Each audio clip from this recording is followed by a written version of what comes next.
भगवान की बातें इस YouTube चैनल पर आपके लिए भगवान से संबंधित सुंदर सुंदर प्रसंग, अति रोचक बातें, ऐसी बातें जो शायद आपने ना भी सुनी हो या फिर उनके अर्थ ना पता हो। आज इस एपिसोड में आपके लिए श्रीमद् भागवत महापुराण से एक बहुत ही प्रेम भरा प्रसंग वेणु गीत प्रस्तुत किया जा रहा है। वेणु हम सब जानते हैं, बांसुरी, भगवान की प्रिय बांसुरी। उनका गोपांगनाओं और भगवान का क्या संबंध है, कैसे गोपांगनाएं अपने प्रेम को व्यक्त करती हैं, वो बांसुरी के बारे में क्या सोचती हैं, बांसुरी कौन है, इस सब का व्याख्यान भगवान श्री शुकदेव ने इस दसम स्कंद के 21वें चैप्टर में किया है। तो श्रीमद् भागवत महापुराण के अनुसार श्री शुकदेव जी कहते हैं, परीक्षित, शरद ऋतु के कारण वो वन बड़ा सुंदर हो रहा था, जल निर्मल था और जलाशयों में खिले हुए कमलों की सुगंध से सन कर वायु मंद मंद चल रही थी। भगवान श्री कृष्ण ने गौओं और ग्वाल बालों के साथ उस वन में प्रवेश किया। सुंदर सुंदर पुष्पों से परिपूर्ण हरी हरी वृक्ष पंक्तियों में मतवाले भंवरे स्थान स्थान पर गुनगुना रहे थे और तरह तरह के पक्षी के झुंड अलग अलग कलरव कर रहे थे, जिससे उस वन में के सरोवर, नदियां और पर्वत सब के सब गूंजते रहते थे। मधुपति श्री कृष्ण ने बलराम जी और ग्वाल बालों के साथ उसके भीतर घुसकर गौओं को चराते हुए अपनी बांसुरी पर बड़ी मधुर तान छेड़ी। श्री कृष्ण की वह बंशी ध्वनि भगवान के प्रति प्रेम भाव को, उनके मिलन की आकांक्षा को जगाने वाली थी। वे एकांत में अपनी सखियों से उनके रूप, गुण और वंशी ध्वनि के प्रभाव का वर्णन करने लगी। ब्रज की गोपियों ने वंशी ध्वनि का माधुर्य आपस में वर्णन करना चाहा तो अवश्य, परंतु वंशी का स्मरण होते ही उन्हें श्री कृष्ण की मधुर चेष्टाओं की, प्रेम पूर्ण चितवन, भवों के इशारे, मधुर मुस्कान आदि की याद हो आई। उनकी भगवान से मिलने की आकांक्षा और भी बढ़ गई। उनका मन हाथ से जैसे निकल गया। वे मन ही मन वहां पहुंच गई जहां श्री कृष्ण थे। अब उनकी वाणी बोले कैसे, वे उसके वर्णन से असमर्थ हो गई। श्री कृष्ण ग्वाल बालों के साथ वृंदावन में प्रवेश कर रहे थे। उनके सिर पर मयूर पिच है और कानों पर कनेर के पीले पीले पुष्प, शरीर पर सुनहला पीतांबर और गले में 5 प्रकार के सुगंधित पुष्पों की बनी वैजंती माला है।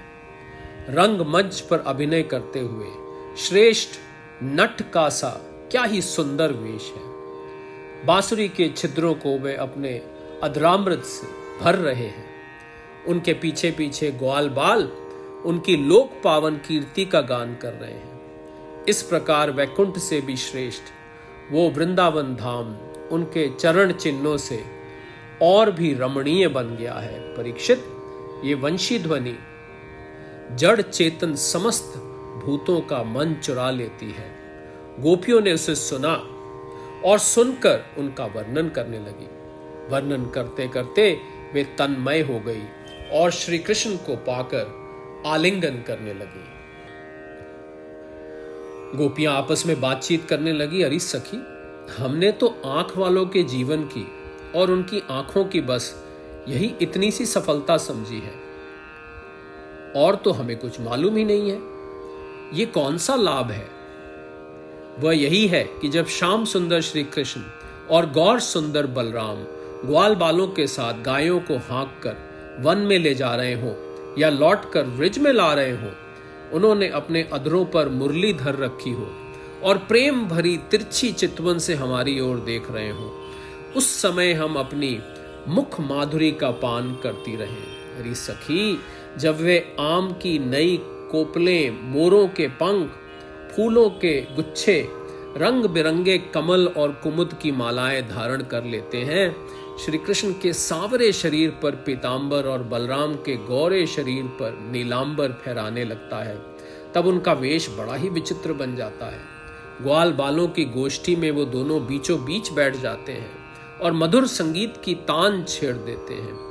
मेरी प्यासी सखी, उस समय ऐसा जान पड़ता है मानो दो चतुर नट रंगमंच पर अभिनय कर रहे हो। मैं क्या बताऊं कि उस समय उनकी कितनी शोभा होती है। तो शुकदेव जी महाराज ने सुंदर ग्रीष्म ऋतु का वर्णन किया है, इसके बाद वर्षा ऋतु का वर्णन किया है और फिर वर्षा ऋतु की दिव्यता का अति सुंदर वर्णन किया है।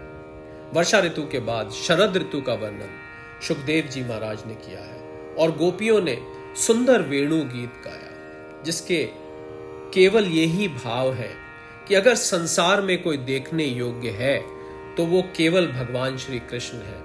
अगर आंखें भगवान को छोड़कर किसी और को देखती हैं तो वो आंखें जल जानी चाहिए। गोपियां एक क्षण के लिए भी परमात्मा श्री कृष्ण से दूर नहीं होना चाहती, अपनी पलकों तक को झपकने नहीं देना चाहती।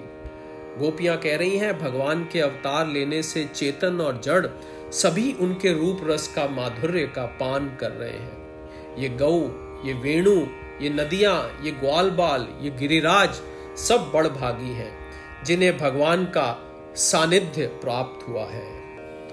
तो आइए उन वेणु गीत के रूप में बोले गए श्लोक और उनका अर्थ जानते हैं कि गोपियां आखिर किस भाव को प्रकट कर रही हैं, किस प्रकार प्रकट कर रही हैं।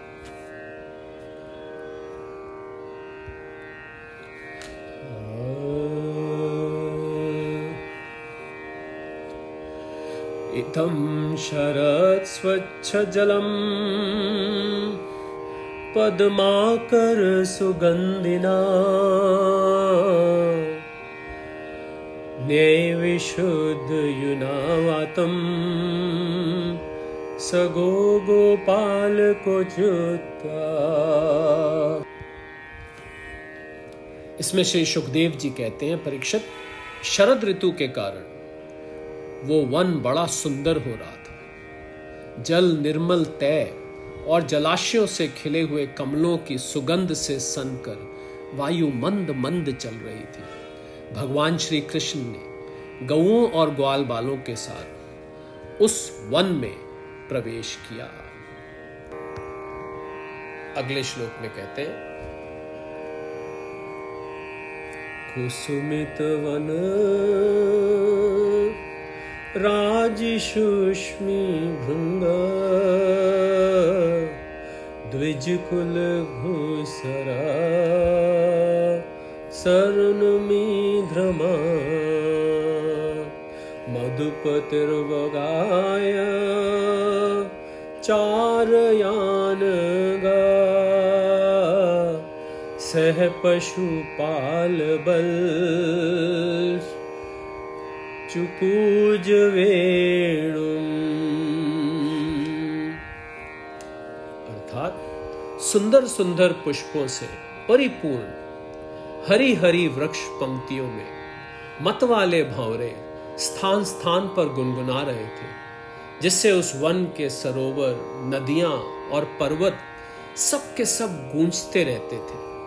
मधुपति श्री कृष्ण ने बलराम जी और ग्वाल बालों के साथ उसके भीतर घुसकर गौओं को चराते हुए अपनी बांसुरी पर बड़ी ही मधुर तान छेड़ी। तीसरा श्लोक,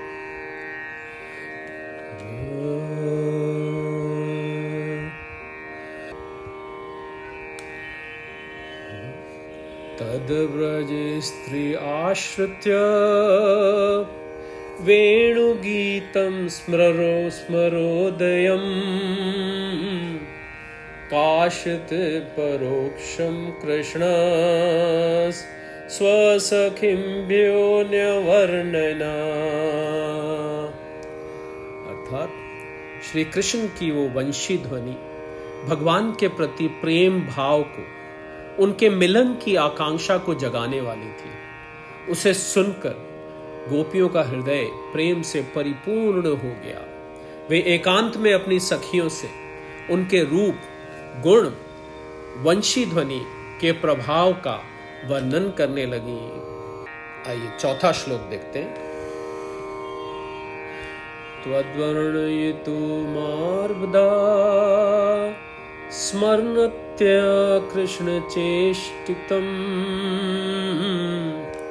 नाशकं स्मरवेगन विक्षिप्त मनसो नृप। अर्थ, ब्रज की गोपियों ने वंशी ध्वनि का माधुर्य आपस में वर्णन करना चाहा तो अवश्य, परंतु वंशी का स्मरण होते ही उन्हें श्री कृष्ण की मधुर चेष्टाओं की, प्रेम पूर्ण चितवन, भवों के इशारे, मधुर मुस्कान आदि याद हो आई। उनकी भगवान से मिलने की आकांक्षा और भी बढ़ गई। उनका मन हाथ से निकल गया। वे मन ही मन वहां पहुंच गई जहां श्री कृष्ण थे। अब उनकी वाणी बोले कैसे? वे उसके वर्णन में असमर्थ हो गई। 5वां श्लोक।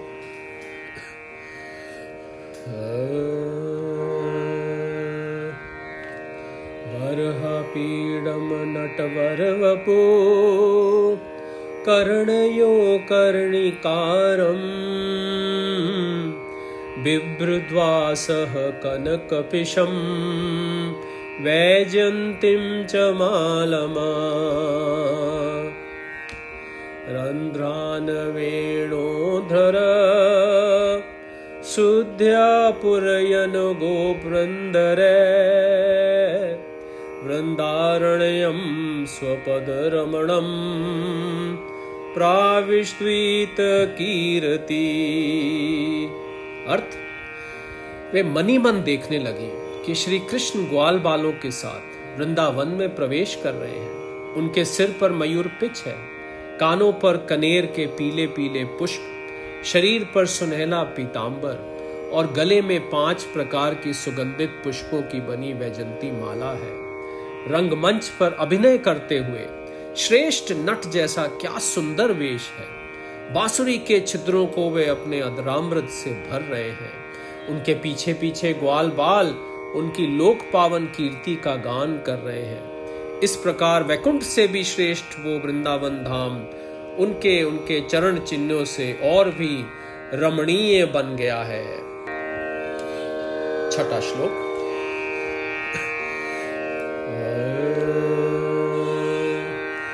इति वेणुरवम राजना सर्वभूत मनोहरम श्रुत्वा व्रज स्त्रिया सर्वा वर्णयोर्यन्त्यो भिरे भिरे।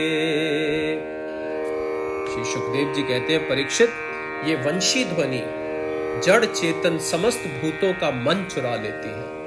गोपियों ने उसे सुना और सुनकर उसका वर्णन करने लगी, और वर्णन करते करते वो तन्मय हो गई और श्री कृष्ण को पाकर आलिंगन करने लगी। 7वां श्लोक। अक्षणवतां फलमिदं न परं विदामः सख्यः पशूनन विवेशयतो वर्यस्यै वक्त्रं व्रजेश सुत योरनवे युजुष्टतम् यैवरा निपीत मनुरक्त कटाक्षमोषम।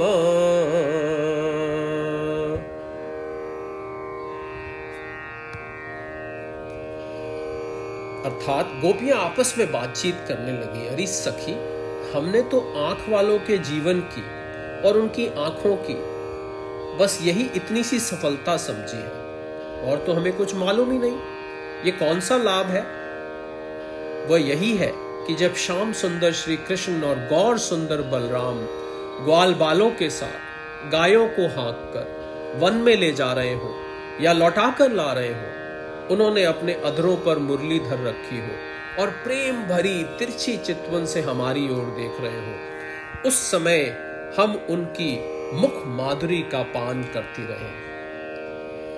तो आज इस एपिसोड में इतना ही रखते हैं। इस सुंदर वेणु गीत को इसके दूसरे भाग में समाप्त करेंगे। तब तक आप भगवान की बातें YouTube चैनल से अगर जुड़े हुए हैं तो हमें बहुत प्रसन्नता है। अगले एपिसोड तक के लिए सादर प्रणाम।